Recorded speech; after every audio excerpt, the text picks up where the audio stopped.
ஆன்மீக சொந்தங்கள் அனைவருக்கும் வணக்கங்க. இன்றைக்கி நாம் நம்மளுடைய சேனலில் என்ன மாதிரியான விஷயங்கள்லாம் பார்க்க போகிறோம் அப்படின்னு பார்த்தீங்கன்னா, டிசம்பர் 19ஆம் தேதி மிகப்பெரிய அமாவாசையானது நடக்க போகுது.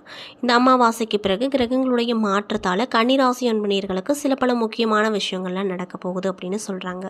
அந்த விஷயங்கள்லாம் என்னென்ன மாதிரியான விஷயத்தில் நீங்கள் கவனமாக இருக்கணும், என்னென்ன விஷயங்கள்லாம் பண்ணணும் பண்ணக்கூடாது, பரிகாரங்கள் மாதிரி என்னென்ன விஷயங்களை நீங்கள் செய்யணும் அப்படிங்கிறத பற்றி தான் நான் இந்த பதிவின் மூலியமாக உங்கள்கிட்ட முழுமையாக சொல்ல போகிறேன்.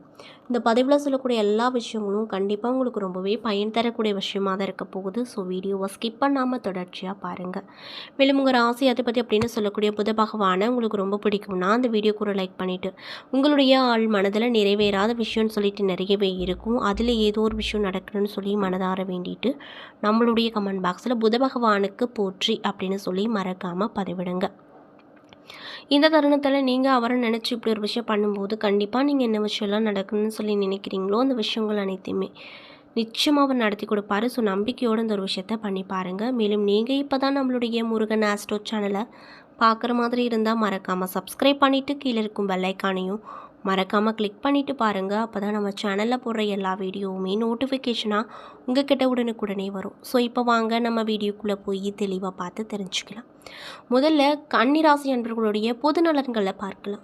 கன்னிராசியின் அதிபதி புதன். கன்னிராசிக்காரங்க மிகப்பெரிய அறிவாளிகளாகவும் புத்திசாலிகளாகவும் இருப்பாங்க. அது மட்டும் இல்லாமல் இவங்களை அவ்வளவு எளிதாக பேசல வெல்லவே முடியாது. ஏன் அப்படின்னா இவங்க அபார ஞாபக சக்தி உடையவங்க. நீங்கள் எந்த விஷயத்தை பற்றி பேசுகிறீங்களோ அதிலிருந்தே உங்களுக்கு பதிலடி கொடுத்துருவாங்க. அதனால தான் நான் தான் பெரியவர் என்று இவங்கக்கிட்ட யாரிடமும் வாதாடவே முடியாது. இவங்களின் வாக்கு ஸ்தானாதிபதி சுக்கிரன் அப்படிங்கிறதுனால வாக்கு சாமர்த்தியம் பெற்றவங்களாக இருப்பாங்க. கனிவான உள்ளம் கொண்டவங்க, கணக்கில் புலிகளாக இருப்பாங்க.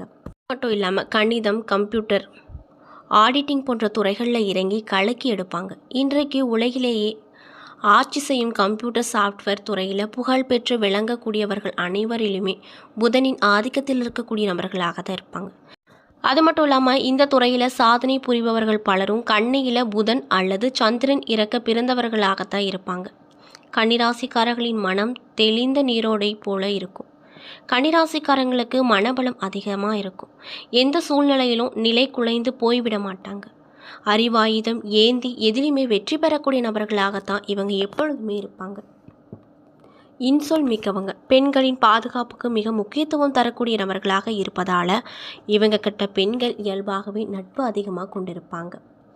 இவங்க வணங்க வேண்டிய தெய்வங்கள் யாருன்னு பார்த்தீங்கன்னா நாராயணனின் அவதாரங்களான கண்ணன், வெங்கடேச பெருமாள் அப்படின்னும் சொல்லப்படுது. இவங்க இளம் வயதில் கல்வியில் ஆராய்ச்சியிலும் சரி அதிக நாள் செலவழிப்பதால் 42 வயதுக்கு மேலே தான் வாழ்க்கையில் முன்னேற தொடங்குவாங்க அப்படின்னும் சொல்லப்படுது. ஆனாலுமே அது பெரிய அளவிலான அசுர வளர்ச்சியாகவே இருக்கும் அப்படின்னு ஜோதிடத்தில் சொல்லப்பட்டிருக்கு. பொதுவாகவே கன்னிராசிக்காரங்க எப்பொழுதுமே சிரித்த முகத்தோடு எல்லாத்துக்கிட்டையும் பழகக்கூடிய நபர்களாக தான் இருப்பாங்க. இவங்க உங்களுடைய தோற்றத்தை வைத்து கண்டிப்பாக உங்களால் வயதை சொல்லவே முடியாது. அந்தளவுக்கு ரொம்பவே இளமையாகத்தான் இந்த கன்னிராசிக்காரங்க இருப்பாங்க. கோபம் அப்படிங்கிறது இவங்ககிட்ட இருக்கவே இருக்காது. ரொம்ப ரேரான ஒரு விஷயந்தான் இவங்களை நீங்கள் கோபமாக பார்க்குறது அப்படிங்கிறது. எல்லாத்துலேயுமே நம்ம இறங்கி கற்றுக்கணும் அப்படிங்கிற ஆர்வம் இவங்கக்கிட்ட அதிகமாக இருக்கும். அவ்வளோ சீக்கிரம் மற்றவங்கக்கிட்ட உதவி அப்படிங்கிறது போய் கேட்டு நிற்கவே மாட்டாங்க. மேலும் இவங்கக்கிட்ட நீங்கள் ஒரு உதவி கேட்டுட்டிங்கன்னா எந்த வேலை செஞ்சிட்டு இருந்தாலும் அதை அப்படியே விட்டுட்டு உங்ககிட்ட வந்து உங்களுக்கு என்ன உதவி வேணும் அப்படின்னு கேட்டு செய்யக்கூடிய நபர்களாகத்தான் இந்த கன்னிராசிக்காரங்க எப்பொழுதுமே இருப்பாங்க. இப்படிப்பட்ட அன்பு நீர்களுக்கு இந்த அமாவாசைக்கு பிறகு என்னென்ன விதமான நிகழ்வுகள் நடக்க போகுது, என்ன விஷயத்தில் கவனமாக இருக்கணும், என்னென்ன விஷயங்கள்லாம் பண்ணணும் பண்ணக்கூடாது, பரிகாரங்கள் மாதிரி என்னென்ன விஷயங்கள்லாம் உங்களுக்கு சொல்லியிருக்காங்க அப்படிங்கிறத பற்றி தான் நான் இன்றைக்கி இந்த பதிவின் மூலியமாக உங்கள்கிட்ட ஷேர் பண்ணிக்க போகிறேன். இந்த பதிவில் சொல்லக்கூடிய எல்லா விஷயமும் கண்டிப்பாக கன்னிராசிக்காரங்களுக்கு ரொம்பவே பயன் தரக்கூடிய விஷயமாக தான் இருக்க போகுது. ஸோ வீடியோவை ஸ்கிப் பண்ணாமல் பாருங்கள். மேலும் கன்னிராசிக்காரங்க யாராவது இந்த பதிவை பார்க்குறீங்கன்னா நான் சொன்ன விஷயம்லாம் உங்களுக்கு கரெக்டாக இருந்துச்சுன்னா நம்மளுடைய கமெண்ட் பாக்ஸில் கரெக்டுன்னு சொல்லி மறக்காமல் பதிவிடுங்க. ஸோ இப்போ வாங்க நம்ம வீடியோக்குள்ளே போய் தெளிவாக இந்த கன்னி ராசிக்காரங்களுக்கு இந்த அமாவாசைக்கு பிறகு என்னென்ன விதமான மாற்றங்கள் எல்லாம் கிடைக்க போகிறது அப்படிங்கிறத பற்றி தெளிவாக பார்த்து தெரிஞ்சுக்கலாம். கன்னி ராசியில் என்னென்ன நட்சத்திரம் இருக்குது அப்படின்னு பார்த்தீங்கன்னா, உத்திரம் 2, 3, 4 பாதங்கள், அஸ்தம், சித்திரை 1, 2 பாதங்கள் என நட்சத்திரங்கள் இருக்குது. கிரகநிலைகளை ஆராய்ந்து பார்க்கும்போது தனவாக்கு குடும்பஸ்தானத்தில் புதன், தைரிய வீரிய ஸ்தானத்தில் சூரியன், செவ்வாய், சுக்கிரன், ரணருண ரோகஸ்தானத்தில் சனி, ராகு, களத்திர ஸ்தானத்தில் சந்திரன், லாபஸ்தானத்தில் குரு, அயனசைன போகஸ்தானத்தில் கேது என கிரக நிலைகள் அமைஞ்சிருக்கு. இதனால் உங்களுக்கு இந்த காலகட்டம் எப்படி இருக்குன்னு பார்த்தீங்கன்னா, சாந்தமும் அமைதியும் உடைய கன்னிராசிக்காரங்களுக்கு இந்த காலகட்டம் அப்படிங்கிறது எப்படி அமைஞ்சிருக்குன்னு பார்த்தீங்கன்னா, எதிர்பார்த்த காரியத்தில் வெற்றி கிடைக்கும். மனதில் புதுவிதமான தன்னம்பிக்கை இருக்கும். துணிச்சலாக எல்லாத்துலேயுமே ஈடுபடுவீங்க. உங்களது எண்ணப்படியே எல்லாத்தையும் செஞ்சு முடிக்கக்கூடிய சூழ்நிலை அப்படிங்கிறது இந்த காலகட்டம் நிச்சயமாக உங்களுக்கு பெற்றுக் கொடுக்கும். அதில் எந்த ஒரு மாற்றுக்கருத்தும் இல்லை அப்படின்னும் சொல்லப்படுது. மற்றவர்களின் பிரச்சனைகளுக்கு தீர்வு காண்பதில் நாட்டம் செல்லும். கௌரவம், அந்தஸ்து உயரும். வீண் செலவுகள் உண்டாகும். அதனால் பண விஷயத்தில் கவனமாக இருந்துக்கோங்க. தொழில் மற்றும் வியாபாரத்தில் இருப்பவங்க தங்களது தொழில் விரிவாக்கம் செய்யும் முயற்சியில் ஈடுபடுவீங்க. அதற்கு தேவையான பண உதவியும் கிடைக்க போகுது. ஆனாலுமே போட்டிகள் பற்றி கவலைகள் தோன்றும். சமாளிக்க முயற்சி எடுப்பீங்க. உத்தியோக ரீதியாக பார்த்தோம்னா, உத்தியோகத்தில் இருக்கக்கூடியவங்களுக்கு தங்களுடைய திறமையால் அலுவலக பணிகளை சிறப்பாக செஞ்சு முடிப்பீங்க. புதிய தொடர்புகள் மகிழ்ச்சியை தரக்கூடியதாக கண்டிப்பாக இருக்க போகுது. குடும்பத்தில் சுப காரியங்கள் சொன்ன தேதியில் நடக்கும். மனைவி குழந்தைகளோடு சந்தோஷமாக பொழுதுபோக்க கழிப்பீங்க. ஆன்மீக பணிகளில் நாட்டம் அதிகரிக்கும். பொன் பொருள் சேர்க்கை உண்டாகும். நண்பர்கள் மூலமாக உதவிகள் நிறைய கிடைக்கும். வாகன லாபம் கிடைக்கும். தந்தையோரோடு வீண் வாக்குவாதங்களை தவிர்ப்பது நல்லது. வெளி தொடர்புகளால் நிறைய விதமான பிரச்சனை வரும். அதனால் எச்சரிக்கையாக இருங்க. பெண்களுக்கு எண்ணப்படியே காரியங்கள் செய்து முடிக்க சூழ்நிலை வரும். செலவுகளை குறைக்க திட்டமிடுவது நல்லது. கௌரவம் உயரும். கலைத்துறையில் இருக்கக்கூடியவங்களுக்கு நீண்ட நாட்களாக இழுபறியாக இருந்த ஒரு வேலையை செய்து முடிப்பீங்க. அரசு தொடர்பான பணிகளில் சாதகமான பலன் கிடைக்கும். எண்ணிய காரியங்கள் கைகூடி வரக்கூடிய சூழ்நிலை வரப்போகுது. அரசியல் துறையினருக்கு ஆலோசனையில் ஈடுபடக்கூடிய விஷயங்கள் நடக்கும். தேவையான நிதி உதவிகள் கிடைக்கும். பணி சுமை குறைந்து காணப்படும். நிலுவையில் இருந்து வந்த பணம் கிடைக்கும். மேல் இடத்திற்கு தேவையானவற்றை செய்து கொடுத்து அவர்களது நன்மதிப்பை பெறுவீங்க. மாணவர்களுக்கு பாடங்களில் ஏற்படும் சந்தேகங்களை அவ்வப்பொழுது கேட்டுக்கொள்வது நல்லது. திட்டமிட்ட செயலாற்றுவது முன்னேற்றத்திற்கு உதவிகரமாக இருக்கும்.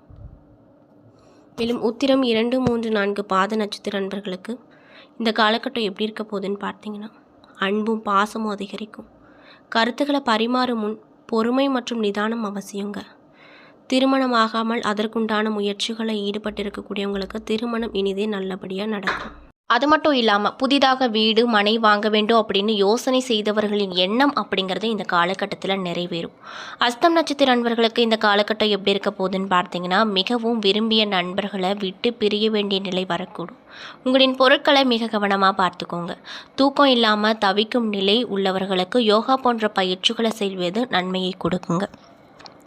மேலும் சித்திரை 1 மற்றும் 2 பாத நட்சத்திர நண்பர்களுக்கு இந்த காலகட்டம் எப்படி இருக்க போகுதுன்னு பார்த்தீங்கன்னா, தாய் மாமனிடம் கருத்து மோதல்கள் ஏற்படுவதற்கான வாய்ப்பு இருப்பதால் விட்டு கொடுத்து போவது நல்லது. உத்தியோகத்தில் இருக்கக்கூடியவங்களுக்கு அதிகமான உழைப்பினை கொடுக்க வேண்டியது வரலாம். வேலையில் கவனமோடு செயல்படுவது நல்லது. மேலும் நீங்கள் என்ன மாதிரியான விஷயத்த பரிகாரங்கள் மாதிரி பண்ணணும்னு பார்த்தீங்கன்னா, புதன்கிழமை நாட்களில் நவகிரகத்தில் இருக்கக்கூடிய புதனுக்கு பாலாபிஷேகம் செய்து தீபம் ஏற்றி வணங்கி வருவது ரொம்ப நல்லது அப்படின்னு சொல்கிறாங்க. சிக்கலான பிரச்சனைகளையும் எளிதில் தீர்ப்பீர்கள். மேலும் உங்களுக்கு சந்திராஷ்டம தினங்கள் டிசம்பர் 29, 30, அதிர்ஷ்டம் தரக்கூடிய நாட்கள் 22, 23, 24 அப்படின்னு சொல்லப்படுது. என்ன நண்பர்களே, இந்த பதிவுகளில் கன்னிராசி அன்பு நேயர்கள் அனைவருக்கும் அமாவாசைக்கு பிறகு என்னென்ன விதமான நிகழ்வுகளை நீங்கள் பார்க்க போகிறீங்க, என்ன விஷயத்தில் நீங்கள் ரொம்ப கவனமாக இருக்கணும், என்னென்ன விஷயம்லாம் பண்ணணும் பண்ணக்கூடாது அப்படிங்கிறத பற்றியும் தெளிவாகவும் விரிவாகவும் நான் இந்த பதிவில் உங்கள்கிட்ட சொல்லியிருப்பேன். இந்த பதிவில் சொல்லியிருக்கக்கூடிய எல்லா விஷயமும் கண்டிப்பாக உங்களுக்கு ரொம்பவே பயன் தரக்கூடிய விஷயமாக தான் அமைஞ்சிருக்கும். ஸோ வீடியோ பிடிச்சிருந்தால் லைக் பண்ணுங்கள், ஷேர் பண்ணுங்கள். அது மட்டும் இல்லாமல் இது போன்ற ஆன்மீகம் சார்ந்த வீடியோக்களெல்லாம் நீங்கள் இப்போ தான் முதல் முறையாக பார்க்குற மாதிரி இருந்தால் மறக்காமல் சப்ஸ்கிரைப் பண்ணிவிட்டு கீழே இருக்கும் பெல்லைக்கானையும் மறக்காமல் கிளிக் பண்ணுங்கள். அப்போ தான் நம்ம சேனலில் போடுற எல்லா வீடியோவுமே நோட்டிஃபிகேஷனாக உங்கள்கிட்ட உடனுக்குடனே வந்து சேரும். நன்றி.